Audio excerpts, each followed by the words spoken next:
Hello जी, राधे राधे, जय श्री कृष्णा। कैसे हैं आप लोग? आशा करते हैं आप लोग बहुत अच्छे होंगे। और इसी आशा के साथ करते हैं अपने ब्लॉग की शुरुआत। इधर वानिका को दूध पिलाया जा रहा है। किस तरह से पिला रही है दूध, देखिए जरा। ये गुड़ियालू गुड़ियालू गुड़ियालू देख गुड़ियालू। ओए, वानिका दूध नहीं पी रही है, बहुत दूर घूम के आई है और कुछ खाया पिया नहीं सुबह से। सुबह सुबह इसके पेट में कुछ डाल रहे हैं, सुबह से कुछ खाया नहीं है, तो इसी तरह से इसमें खून कम हुआ है हमारी बटिया में। बिल्कुल नहीं पीते दूध। बस बस बस, चलो रहने दो, जितना पी लिया। थोड़ी देर में पिएगी और, हाँ थोड़ी देर में पिएगी। 6 बजे से उठ रही है और 10 बज चुके हैं। 4 घंटे हो गए सब कुछ खाए बिना और खेलती फिर रही है। हाँ बताओ, घंटे से कुछ नहीं खाया और खेलती फिर रही है माँ के साथ में। और जब आई तो जब दूध पीने को भूख तो लग रही है, पर दूध फिर भी नहीं पी रही है। पता नहीं इस पाने का दूध पीने का रबत नहीं रहा। और अब ये ना इसमें खून कम हो गया, अब इसके खून की शीशी पिला रखी है और इसे किशमिश भी भेजा देनी है। पेट नहीं भरता इसका। मम्मी का दूध पीती है, उसमें पेट भरता नहीं है। तो चलिए जी, खैर कुछ ना कुछ तो करेंगे। और ऐसी बात नहीं है, खून भी बढ़ेगा मेरी लड़की का और बड़ी भी होगी। हैं, दवाई भी दे रहे हैं और देसी नुस्खा भी इसको देना आज। वानिका बस ए करती रहती है, मम्मा नहीं बोलती है, मम्मी नहीं बोलती बिल्कुल भी, पापा पापा करती रहती है। और अब मैं इसका ना बहुत देर से ऊपर छत पे लेके आई थी, नीचे लेकर के जा रही हूँ। चलो नीचे, हैं नीचे चलोगे को? हिचकी आ रही है बहुत देर से, लेकिन पानी बिल्कुल नहीं पी रही है। आज तो बिल्कुल भी पानी नहीं पिया इसने सारा दिन से। मैं बार बार पिलाने की कोशिश करी, बिल्कुल भी पानी नहीं पी रही। वानिका को कंप्यूटर से है ना बहुत ज़्यादा लगाव है, और ये माउस तो इसकी जान है। अपना जो है तोता यहाँ पे डाल दिया है और यहाँ पे आके बैठ गई। बहुत देर से जिद कर रही थी कि मुझे यहाँ पे बिठाओ मम्मी, यहाँ पे बिठाओ। मैं लेकर के आ गई उसको और बहुत शरारतें करने लगी है। आजकल हाथ में से भी फिसल जाती है। मेरे घर आ जाना मेरी माँ, मेरे घर आ जाना मेरी छोटी सी झोपड़िया मेरी माँ, मेरे घर आ जाना। बड़े बड़े लोग मैया, बड़े बड़े लोग मैया जागरण करावे,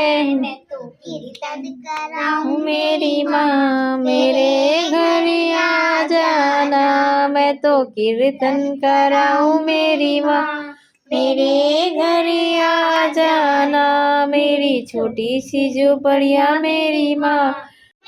ओढ़े चुनरी में जाकर देखो, बड़े जोर का मेला है, मेले अंदर जाकर देखो, चढ़े नारियल गोला है, पीले शेर की मैया, पीले शेर की सवारी मैया ओढ़े चुनरी, पीले शेर की सवारी मैया ओढ़े चुनरी। बड़े जोर का मेला है, मेले अंदर जाकर देखो, चढ़े नारियल गोला है, पीले शेर की सवारी मैया ओढ़े चुनरी। आज अविशी सबसे लेट आई है आरता करने के लिए, नहीं तो सब बच्चे करके चले गए हैं। और सिंगड़े नहीं है, वे सिंघाड़े हैं। ठीक, सिंघाड़े मैंने रख रखे, उठा के ही रखे। आज सिंघाड़े लिए थे बहुत सारे और ये बचे हुए हैं। ठीक है, ये छील के खाते हैं। छील लो इनको, धो करके रख दी थी मैंने इसमें। मैं अभी अभी अपने ऑफिस से आया हूँ और ऑफिस से आने के बाद में मुझे एक बात सुनने को मिली है अपने बेटे कन्नू से कि पापा मेरा होमवर्क अभी बचा हुआ है और मुझे नींद भी आ रही है, तो मैं कंफ्यूज हो रहा हूँ कि मैं सोऊं या अपना होमवर्क पूरा करूँ। तो आप लोग बताइए कि ऐसे में क्या करना चाहिए। मुझे कुछ ऐसा लग रहा है कि ये थोड़ी सी एक्टिंग कर रहा है सोने की, है ना, या ऐसे ही नींद आती है। बताना कि सच में ऐसे ही नींद आती है जैसे ये सो रहा है। नींद आ रही है सच में? कैसे आ रही है नींद? ऐसे नींद आ रही है, इसको आँख मिस मिस के जा रही है। और दूसरी बात, इसको ना जैसे दिन में होमवर्क कराने की कोशिश कर रही थी इसकी मम्मी, तो इसने मम्मी को बोल दिया कि होमवर्क आज मेरे पापा कराएंगे, जब पापा ऑफिस से आ जाएंगे उनके साथ करूँगा। तो मैं जैसा आया हूँ लेट हो गया थोड़ा सा, अभी 8:30 लगभग बज गए हैं। तो अब बताइए, कर पाया। कह रहा है कि आप लेट हो गए हैं, मैं इसलिए मना नहीं कर रहा हूँ, पर आप लेट हो गए इस वजह से नहीं कर पा रहा। तो आपको मम्मी के साथ कर लेना चाहिए था होमवर्क दिन में, वो क्यों नहीं किया आपने? पर मैं तुम्हारे साथ एक बात करनी थी। ये कह रहा है कि मुझे तुम्हारे साथ पढ़ते पढ़ते कुछ बात भी करनी थी। तो चलो बात तो कर लो, क्या बात करनी थी? नो बात करनी थी कि ये फ्लैट पहले पहले तो इस वाले से लुका था, और इस वाले से चला था। मुझे ये लग रहा है कि इसको न तो नींद आ रही है और ना ये कोई कंफ्यूज हो रहा है। ये सिर्फ मेरा पागल बना रहा है मेरा बेटा, है पढ़ाई की वजह से। इसको ये पंखे की बात करनी थी, पंखे की बात करनी थी, ऐसे बोलने लगा। चलो अच्छा एक काम करो, थोड़ा सा होमवर्क कर लेते हैं, है ना, ज्यादा नहीं करते हैं। कम से कम कितनी नोटबुक का होमवर्क बचा हुआ है? 3 का बचा हुआ है ना। तो चलो एक का कर लेते हैं बस, है जो इजी सा है वो कर लेते हैं कम से कम, ठीक है? इजी से देखेंगे। इजी से देखें कौन सा है, इजी से होमवर्क पहले कर लेते हैं, फिर बाकी बाद में कर लेंगे कल सुबह सुबह उठ के, है ना। तो चलिए जी, देखिए मानता है क्या करता है, क्या करता है। नहीं ये तो कर्म है मेरी मैया का मुझ पर, वरना मुझ में तो ऐसी कोई बात नहीं। वो तेरे चरणों में सर को झुकाता रहूं, और माँ तू बुलाती रहे और मैं आता रहूं, तू बुलाती रहे और मैं आता रहूं।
दुनिया की हरकत